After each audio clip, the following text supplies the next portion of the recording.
Light इसके light इस तो राजा शुद्धोधन ने प्रयास किया कि बालक को सांसारिक कष्ट से एकदम दूर रखा जाए, उसको इतनी सुविधा दी जाए, इतना सुख दिया जाए, इतना वैभव दिया जाए कि वो इस संसार के वैभव से, संसार की माया में पूरी तरह से लिप्त हो जाए। राजा ने अलग अलग ऋतुओं के लिए अलग अलग महल बनवाए और जितनी संभव सुविधाएं हो सकती थी बालक सिद्धार्थ को दिया गया। उस राजमहल में ये राजा का आदेश था कि कोई भी कुरूप व्यक्ति, कोई वृद्ध व्यक्ति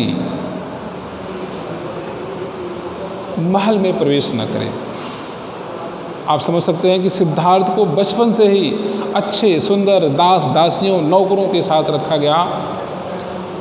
उसको ये आभास न हो कि इस संसार में कोई दुख है, कोई कष्ट है। ऐसे में राजा ने सोचा कि जितनी जल्दी बालक सिद्धार्थ का विवाह कर दिया जाए उतना अच्छा होगा। तो उन्होंने बालक सिद्धार्थ का 16 वर्ष की आयु में ही विवाह कर दिया और एक सुंदर कन्या जिसको इतिहास में यशोधरा के नाम से जाना जाता है, यद्यपि और बहुत सारे नाम मिलते हैं। इनका नाम गोपा भी मिलता है, जी हाँ, गोपा भी मिलता है, बिंबा भी मिलता है और भृदकुच्छना भी मिलता है, लेकिन ज़्यादातर हम यशोधरा के नाम से इनको जानते हैं। ये नाम ज़्यादा प्रचलित है, लेकिन कभी कभी इन नामों के बारे में भी प्रश्न पूछे जाते हैं। तो स्वाभाविक सी बात है कि कालांतर में उनको एक पुत्र की प्राप्ति भी हुई जिसका नाम राहुल रखा गया। लेकिन ये अवश्य है कि जो मन की अशांति होती है वो भौतिक संसाधनों से कभी भी पूरी नहीं की जा सकती। बालक सिद्धार्थ बचपन से ही चिंतनशील रहते थे। एक कथा मिलती है कि इनके एक और चचेरे भाई देवव्रत, उसने एक हंस का शिकार किया, हंस को तीर से घायल कर दिया। और जब सिद्धार्थ ने देखा कि एक हंस घायल पड़ा हुआ है तो इनको बड़ा कष्ट हुआ। इन्होंने बड़ी सेवा की, बड़ी उसकी चिकित्सा की और वो अंततः ठीक हो गया। तो निश्चित रूप से सिद्धार्थ चिंतनशील थे, बैठ के कभी कभी अकेले में चिंतन करते रहते थे और धीरे धीरे उनके मन में ये अशांति लगातार बढ़ती गई। और एक बात और है कि ये मानव मन का स्वभाव है कि जिस बात को बाहर से जितना रोकने का प्रयास किया जाता है अंदर से वो उतना अशांत होने लगता है। राजा ने उनको एक तरह से महल में कैद सा कर दिया था, बाहर की दुनिया से उनको काट दिया था, बाहर का अनुभव उनको बेचैन कर रहा था। और एक रोचक घटना का उल्लेख हम करेंगे। भाई राजा थे, राजा के पुत्र थे, तो निश्चित रूप से उनके महल में नृत्य और संगीत लगातार चलते रहते थे। राजा शुद्धोधन ने सुंदर से सुंदर नृत्यांगनाओं को उनकी सेवा में लगा रखा था। एक दिन, ये बहुत ग्रंथों का एक प्रसंग है कि एक दिन नृत्य सभा चल रही थी, सुंदर नर्तकियां नाच रही थी और नाचते नाचते सब सो गए। उसी जो समारोह था उसी समारोह में सब थक के सो गए। उसमें सिद्धार्थ भी थे, सिद्धार्थ भी सो गए और रात में अचानक से सिद्धार्थ की नींद खुल गई। अब सिद्धार्थ ने देखा कि वो सुंदर नर्तकियां, युवतियां जो सुंदर नृत्य कर रही थी, बहुत सुंदर थी, सोते समय लंबे लंबे खर्राटे ले रही थी, एक बात बता दें कि कुछ लोगों को खर्राटा बहुत बुरा लगता है। अगर कोई बगल में सोया है और खर्राटा ले रहा है और दुर्भाग्य से नींद खुल गई तो फिर नींद आती नहीं है, उसको उलझन हो जाती है। और सिद्धार्थ ने देखा कि कोई लंबा लंबा खर्राटा ले रहा है और किसी की लार टपक रही है मुंह से। सुबह सुबह बहुत लोगों की लार टपकती है और वास्तव में वो बहुत खराब लगता है। उन्होंने देखा कि किसी के बाल बिखरे हुए हैं, जो मेकअप था चेहरे का वो सब खत्म हो गया है, तो सब विद्रूप से लगने लगे। और सिद्धार्थ के मन में एक प्रकार से विराग उत्पन्न हो गया। उन्होंने देखा, उनको बहुत अजीब सा लगा कि ये तो सब चीज़ बनावटी है, सब बिखर जा रहा है। तो धीरे धीरे उनको विरक्ति बढ़ने लगी। और देखिए होता क्या है कि जो आदमी बहुत निकट रहता है, करीब रहता है, आदमी उसी से मन की बात करता है। सिद्धार्थ के सबसे निकट उनका सारथी था, क्योंकि वही उनको इधर उधर ले जाता था। सारथी का नाम भी इतिहास में प्रसिद्ध है, चन्ना। उन्होंने सारथी से कहा, यार इस महल में कैद हैं हम लोग, उब रहे हैं। उन्होंने कहा कि अब तुम महल से बाहर ले चलो हमें, क्योंकि सारथी भाई उनकी बात मानने के लिए बाध्य था। सारथी ने कहा चलिए। अब राजकुमार को सारथी महल से बाहर नगर की तरफ ले गया। अब बताओ कि जो व्यक्ति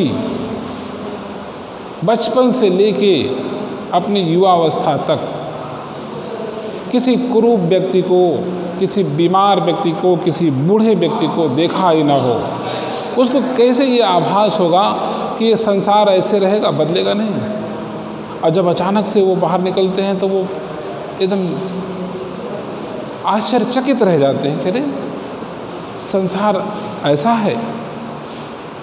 और रास्ते में उन्हें एक वृद्ध व्यक्ति मिला। अब देखिए, अगर आप थोड़ी सी सामान्य भाव से सोचिए तो हम लोग बचपन से देखे आए होंगे ना, कितने बूढ़ों को देखे होंगे, वृद्धों को देखे होंगे, कितने भाई सामने टपक चले, कितने देखते देखते बूढ़े हो गए। तो इसमें कोई असामान्य बात, असहज बात नहीं होती है। लेकिन ऐसे व्यक्ति के लिए जिसने कभी भी जीवन में किसी वृद्ध व्यक्ति को नहीं देखा हो, जब उसने देखा, मतलब सिद्धार्थ ने जब एक बूढ़े व्यक्ति को देखा तो उनको बड़ा आश्चर्य हुआ। उन्होंने पूछा कैसे, क्योंकि गुरु उस समय यही सारथी चन्ना था। उन्होंने कहा कि चन्ना ये कैसा है, ये क्यों ऐसा दिख रहा है। चन्ना ने कहा कि राजकुमार, जितने व्यक्ति इस संसार में पैदा हुए हैं सब एक दिन वृद्ध हो जाएंगे, बूढ़े हो जाएंगे। उनका जो सुंदर चेहरा है उसमें झुर्रियाँ पड़ जाएंगी, आँख भीतर घुस जाएगी, दांत टूट जाएंगे, कमर लटक जाएगी। अब सिद्धार्थ को बड़ा आश्चर्य हुआ और बड़ा उनको विषाद हुआ कि अरे जो आज सुंदरता दिख रही है हो सकता कि कल ना रहे। ठीक। फिर जो दूसरा दृश्य उनको परेशान किया, उन्होंने एक बीमार व्यक्ति को देखा। उन्होंने देखा कि उसके जो शरीर है वो उसमें कंपन हो रही है, ज्वर से पीड़ित है, बड़ी मुश्किल से वो चल पा रहा है, कराह रहा है, क्योंकि अभी तक उन्होंने ऐसे किसी व्यक्ति को देखा नहीं था। अब उनको आश्चर्य हुआ। फिर उन्होंने प्रश्न वही किया चन्ना से कि ये क्या है। तो चन्ना ने कहा कि ये व्यक्ति बीमार है, इसको बहुत सारे व्याधियाँ हो गई हैं और ये कुछ दिनों के बाद मर जाएगा। अब राजकुमार को और ज़्यादा विषाद उत्पन्न होने लगा। तीसरे दृश्य में राजकुमार ने देखा कि एक शव यात्रा जा रही है, एक व्यक्ति की मृत्यु हो गई है, उसको लेके लोग जा रहे हैं और उसके परिजन रो रहे हैं, विलाप कर रहे हैं, बिलख रहे हैं। तो सिद्धार्थ के प्रश्न के उत्तर में चंदा ने कहा कि ये व्यक्ति मर गया है, अब इस संसार से विदा हो गया है, इसीलिए इसके परिजन इसकी याद में बिलख रहे हैं। चौथा दृश्य जो सिद्धार्थ ने देखा, उसने देखा कि एक ऐसा व्यक्ति बाहर, महल से बाहर की यात्रा में पहली बार उनको एक ऐसा व्यक्ति मिला जो गंभीर मुद्रा में, प्रसन्न मुद्रा में उसके माथे पर तेज चमक रहा था। लगता था कि कोई चिंता नहीं है उसको।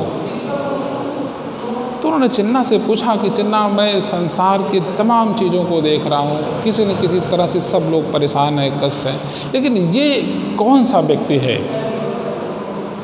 जिसके चेहरे पर कोई भी फिक्र नहीं है, इतना प्रसन्न क्यों है ये? तो चन्ना ने कहा कि राजकुमार, ये तो सन्यासी है, इसके पास चिंता करने की कोई ज़रूरत है नहीं।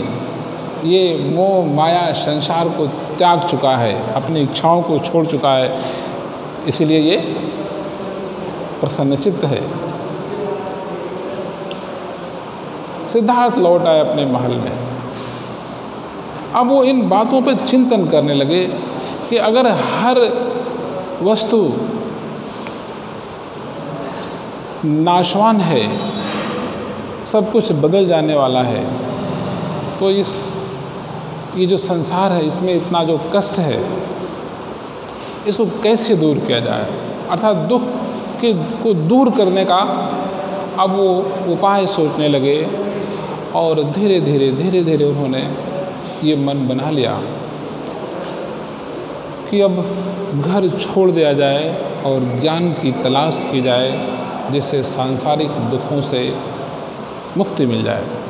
आप समझ सकते हैं कि जिस समय उन्होंने अपना घर छोड़ा, गृह त्याग किया, उनकी उम्र मात्र 29 वर्ष की थी।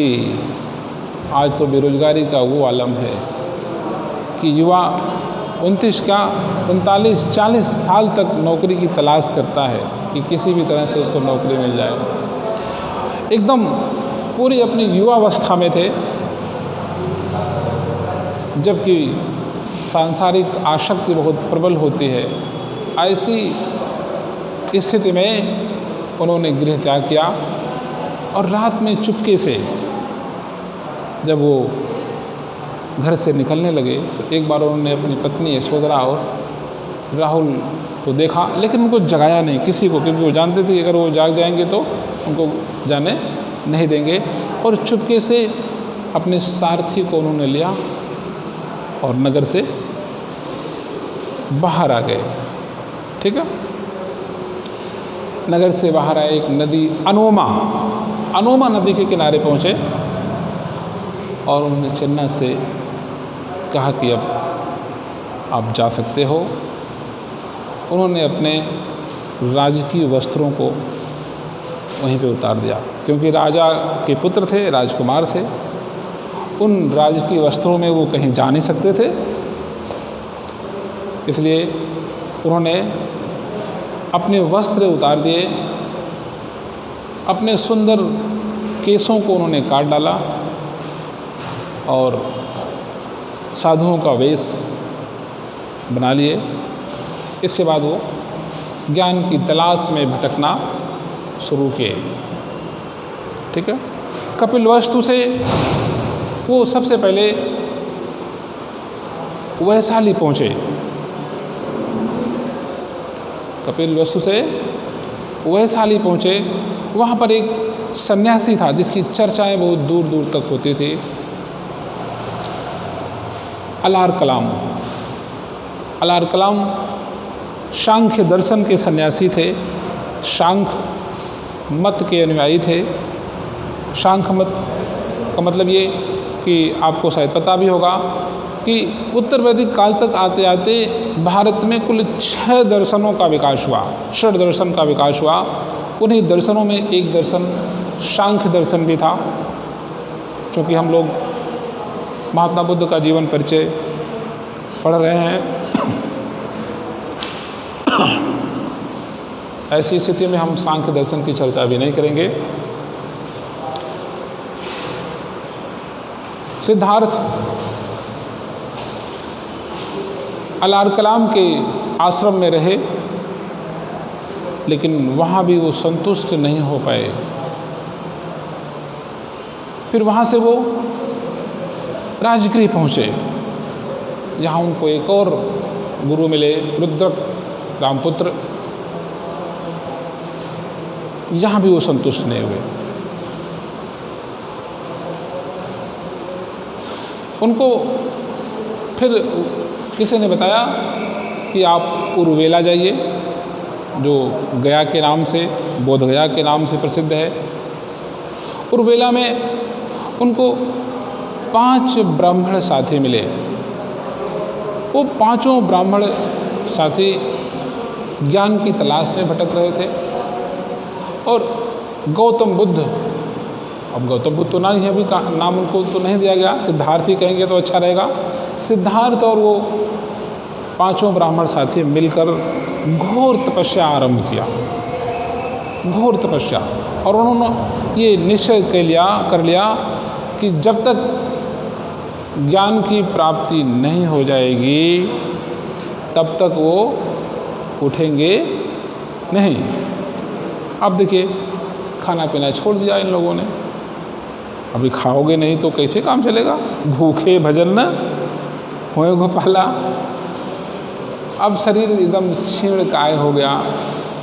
बुद्ध ऐसे भी कमज़ोर हो गए थे, इधर उधर भटकते हुए। और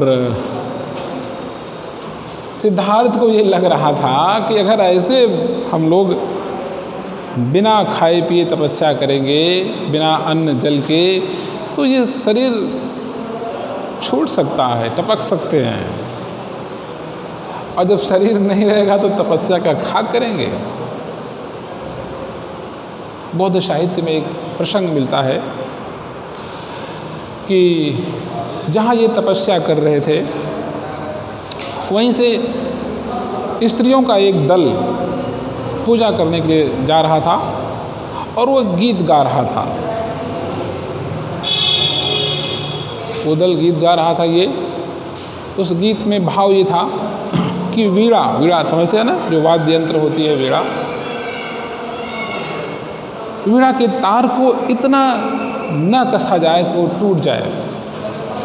कहने का मतलब कि किसी भी कार्य में अतिवाद वर्जित, अति कर देंगे तो नुकसानदायक होगा। और इस भाव को सिद्धार्थ ने ग्रहण किया। उनको लगा कि ये कठोर तपस्या उनके ज्ञान के मार्ग में बाधक हो सकती है, क्योंकि अगर हमारा शरीर साथ नहीं देगा तो हम ज्ञान की प्राप्ति नहीं कर सकते हैं। उन्होंने अपना मन बदला। उसी भाव को, चाहे वो ईश्वरीय भाव कह लीजिए, ईश्वरीय प्रेरणा कह लीजिए, जैसे भी है, उन्होंने उसको ग्रहण किया और अपने इस हठ को उन्होंने छोड़ दिया। सुजाता नामक एक युवती थी,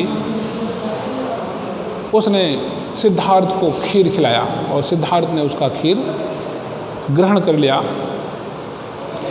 अब ये बात जब 5 ब्राह्मण साथियों ने देखा, अरे हम लोगों ने जो संकल्प किया था कि हम लोग कठोर तपस्या करेंगे, चाहे तपस्या करते करते प्राण त्याग देंगे, कोई फर्क नहीं है। तो उनको लगा कि अरे ये तो कलयुगी सन्यासी है, इसका धर्म भ्रष्ट हो गया है, अब ये माया के चक्कर में आ गया है। इसलिए उन 5 ब्राह्मण साथियों ने सिद्धार्थ का साथ छोड़ दिया। उनको लगा कि यह तो आसाराम बापू हो गया है, इसलिए सिद्धार्थ से इनका साथ छोड़ दिए। लेकिन सिद्धार्थ ने ये मन बना लिया, दृढ़ संकल्प कर लिया कि जब तक उन्हें ज्ञान की प्राप्ति नहीं हो जाएगी तब तक वो अपने स्थान से हटेंगे नहीं। ठीक है। और लगातार चिंतन करते रहे। अंततः उन्हें 35 वर्ष की आयु में वैशाख पूर्णिमा के दिन गया में एक नदी बहती थी जिसको कि निरंजना के नाम से जाना जाता है। उसको पुनपुन भी कहते हैं, पुनपुन नदी या निरंजना या फाल्गु नदी। इसी के किनारे वो पीपल वृक्ष के नीचे तपस्या कर रहे थे। यहीं पर उन्हें ज्ञान की प्राप्ति हुई और जैसे ही ज्ञान की प्राप्ति हुई वो बुद्ध कहलाए। बुद्ध का मतलब ज्ञान होता है, ज्ञानवान होता है, तथागत कहलाए।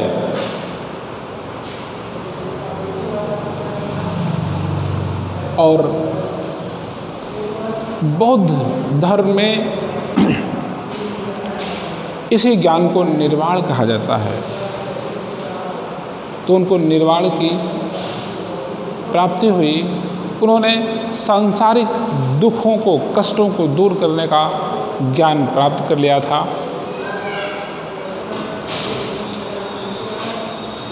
वैदिक साहित्य में भी कहा गया कि ज्ञान जो है अत्यंत आनंद की अवस्था है, जिसको वैदिक साहित्य में मोक्ष कहा जाता है।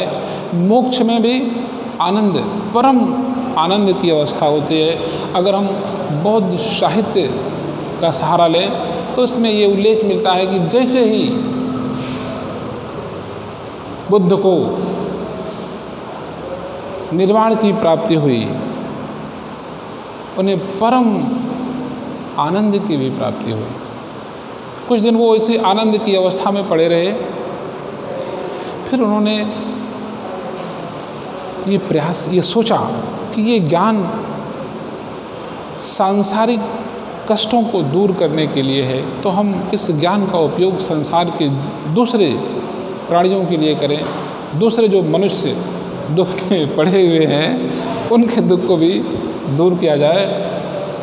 अब ये बात आई कि जैसे क्या हुआ ना कि अगर आपको कोई बड़ा खजाना मिल जाए, कोई बड़ी उपलब्धि, मान लीजिए आप तैयारी कर रहे हो नौकरी के लिए, कंपटीशन दे रहे हो, कंपटीशन पास हो जाते हैं आप, और जैसे ये लगता है कि आप अधिकारी बन गए, फलापद पे आ गए, तो आप तुरंत आपके मन में आया कि पहले हम किसको बताएं ये अपार जो खुशी हो रही है। तो निश्चित रूप से आप ये चुनेंगे कि जो आपका एकदम काफ़ी निकट का व्यक्ति है, बहुत ही प्रिय व्यक्ति है, उसको आप बताने का प्रयास करेंगे। तो महात्मा बुद्ध ने सबसे पहले अपने तपस्वी साथियों की तलाश शुरू की। वही 5 ब्राह्मण साथी जो बोध गया से उनको छोड़ के चले गए। अच्छा, एक बात और बताएं कि देखो जो ये गया है ना बिहार में, जब वहाँ पर बुद्ध को ज्ञान की प्राप्ति हुई, बोध हुआ, ज्ञान हुआ, तभी से वो बोध गया कहलाया। ठीक है। अब खोजते खोजते बुद्ध पहुँच गए सारनाथ, जो वाराणसी के समीप सारनाथ है, वहाँ पहुँच गए। इस सारनाथ को 2 और अन्य नामों से भी जाना जाता है। एक है ऋषिपत्तनम और दूसरा है मृगदाव। यहाँ पर वो पहुँचे और उन्होंने पहला अपना प्रथम उपदेश इन्हीं 5 ब्राह्मण साथियों को दिया। बौद्ध धर्म में ये घटना धर्म चक्र प्रवर्तन के नाम से जानी जाती है। अच्छा, इसी तरह की एक घटना और भी है। जब वो गृह त्याग किए थे तो इस घटना को भी बौद्ध धर्म में महाविनिष्क्रमण क्या कहा जाता है? महाविनिष्क्रमण कहा जाता है। तो चूँकि बुद्ध ने जो उपदेश दिया वो वैदिक धर्म की मान्यताओं से बहुत कुछ हटके था। एक नए सिद्धांत को उन्होंने जन्म दिया इसीलिए धर्म चक्र प्रवर्तन कहा गया कि अब एक नई धर्म की शुरुआत है ये। इसके बाद उनको दो और व्यक्ति मिले, तपस्य और कालिक। ये महात्मा बुद्ध के प्रथम शिष्य माने जाते हैं। आगे हम चर्चा ये करेंगे कि महात्मा बुद्ध ने जो उपदेश दिया, जो बौद्ध धर्म के सिद्धांत थे वो क्या थे। लेकिन मित्रों, ये आगे की चर्चा हम अपने अगले वीडियो में करेंगे, बहुत शीघ्र ही करेंगे। हाँ, मैं ये अवश्य चाहूँगा कि इसको देखने के बाद आप अपने कमेंट अवश्य दीजिए, जो सुझाव हैं उनको भी दीजिए। धन्यवाद।